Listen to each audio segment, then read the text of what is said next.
lying in peace amidst the war, as mourners pray for the victims of what many are calling an Israeli massacre. Killed when Israeli shells landed near the UN school that hoped would protect them. Instead, their shelter became their death trap. Now the United Nations is calling for an international investigation. We're in control of our installations, and in the particular installation involved, I can tell you categorically that there was no militant activity inside that installation at the time of the horrible tragedy. They're the facts that I'm presenting, and then others should present whatever facts they have at their disposal. But we need an independent investigation. Since Israel's assault on Gaza began, the United Nations has converted dozens of schools into shelters, taking in the thousands trying to escape the war.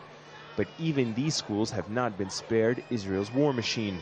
On Tuesday, the Fahura school was the third makeshift UN shelter attacked since Israel began its war on Gaza. The military says it was returning fire on a rocket launching site, but in the heart of Jabalia, we visited the school where the attack happened. Living in miserable conditions, the refugees here are now more terrified and angrier than ever. We're afraid of everything, even going out onto that street. We're afraid. We ask everyone love to live in freedom, and we ask freedom itself. We want security. Israeli occupations killed people, killed children. The United Nations says the Israeli military has the coordinates and locations of all of its facilities in Gaza, and yet still the shells landed just meters from the school, shattering windows and killing dozens.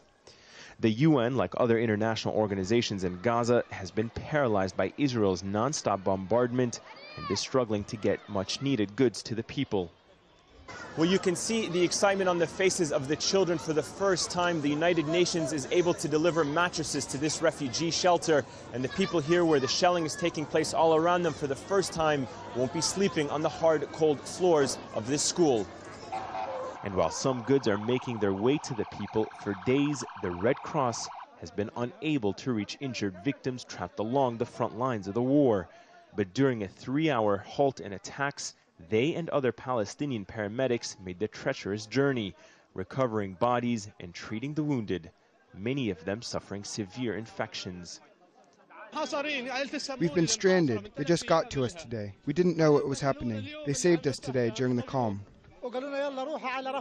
They surrounded our house and began shooting at us. Our house was burning. My son was martyred and I was trapped for days. And while those continue to suffer during the war, for those killed in it, a peace that eluded them in life. Ayman Muhyiddin, Al Jazeera, Gaza.